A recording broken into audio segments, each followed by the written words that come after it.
So today we'll be discussing about the classification of dental implants. So according to design, the dental implants can be classified into subperiosteal implant, transosteal implant or endosseous implant. So subperiosteal implant, as the name suggests, it's the implant will be present beneath the periosteum. So this implant framework rests directly on the surface of the jawbone beneath your periosteum, and it has two attachment posts for the prosthesis to anchor. Next, coming to the transosteal transmandibular implant, it is also called as a staple implant. This implant framework consists of a metal plate which is placed at the bottom of the jawbone with screws extending through the jawbone and posts which is embedded through the gingival tissues for the prosthesis to anchor. Next, about the endosseous implant, as the name suggests, it is endo meaning within, osseous meaning bone. So this implant is placed within the bone. So coming to the evolution of endosseous implants, so first in the early 1960s and 1970s, Linco introduced the blade implants. So this is the blade implant. High-speed rotary handpiece is used to basically create a channel onto which the blade implant will be placed. Next, in the early 1970s, Cortese introduced the disc implants. So as you see in this picture, this implant will be placed into the jawbone via lateral condensation. So this is how it look, and the disc can be either single, double or triple disc. Next is the root form implants. So these root form implants, it could be a cylindrical press fit kind of implants or a screw shaped implants. So screw shaped implants is being used widely now. So the cylindrical press fit implants can be again of two types. It can be either a hollow cylindrical type or a solid cylindrical type. Schroeder introduced the hollow cylindrical implant. So the hollow cylinder was used because it could increase the bone to implant contact area, and there would be apical holes in the apical region. So they thought that this holes in the apical region could be an additional fixation for the implant. Then coming to the solid cylindrical implant, it was basically introduced by Kirsch, and it was called as an IMZ implant. This contained internal mobile shock absorber to connect the adjacent natural tooth, and this implant had a apical hole and it could have a rough surface. The surface of the implant was roughened using hydroxyapatite, titanium plasma spray or small metal balls sintered onto the surface of the implant. So this next form is a screw shaped implants. So in this, the implant body exhibits screw threads throughout most or all of its length, and this screw shaped implants was known to provide improved primary stability, and it also has a simplified surgical placement protocol. The body design of the implants can be divided into three parts. So the first is the endosseous part, which lies within the bone. Then the transmucosal section, which lies in the soft tissue beneath the bone and the oral cavity. And then the interface to the prosthodontic components. The implant body can be either cylindrical, conical or tapered, or the hybrid version, where the cylindrical implants, meaning the implant diameter, will be the same throughout its length, okay, which is cylindrical implants. And then you have the tapered implants, where the implant diameter is decreasing towards the apex, okay, it is decreased towards the apex. Tapered implants is being used widely nowadays because even in area of poor bone quality like D3 or D4, it is known to condense bone and increase the initial primary stability.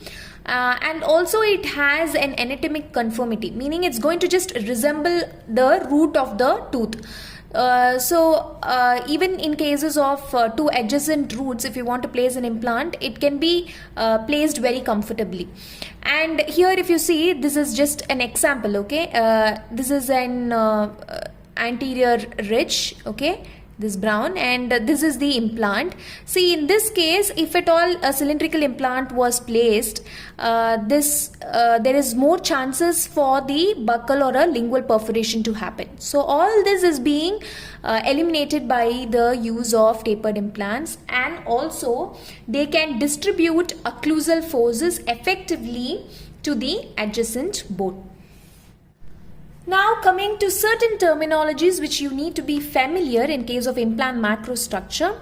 The first would be the thread. Okay, so the threads are nothing but helical ridges which actually start from the apex and extends to the top in a clockwise direction.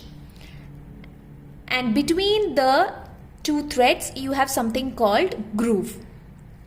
And the outer surface of the thread, okay, joining the two sides of the thread, okay, the outer surface of the thread, okay, this is called the crest, and the inner surface of the thread you call it as the root. Now if at all you join an imaginary line along the outer surface of the thread, that's basically the outer diameter of the implant, and if you draw an imaginary line along the inner surface of the thread, you call it as the inner diameter of the implant. And the distance between two threads you call it as thread pitch, okay. And if you have a thread pitch which is wide, which means that you just need fewer revolutions for the implant to be inserted into the bone. It is quite useful in areas of poor bone density, thereby it will actually increase the primary stability, and also if you have deep grooves, it is also useful in such conditions. Next, coming to the thread design. The thread design can be of single or multiple thread design. So this picture over here is a single threaded implant, and here is the multiple threads. It is a triple threaded implant. So just to differentiate it, I've just colored it like green, blue and brown. So this is triple threaded implant. And what do you mean by a helix angle? Helix angle is the angle formed between the wall of the thread, okay, the wall of the thread and the perpendicular axis. And lead is the distance between the center of the thread to the center of the same thread, okay. And lead is the axial distance which an implant would cover after one complete revolution. So if you see here, this is a single threaded implant. Here the pitch is equal to lead, whereas here it is a triple threaded implant. So here the lead is from here to here, which is more, and the pitch will be this much. So the lead and the pitch is not the same in cases of implants with multiple threads.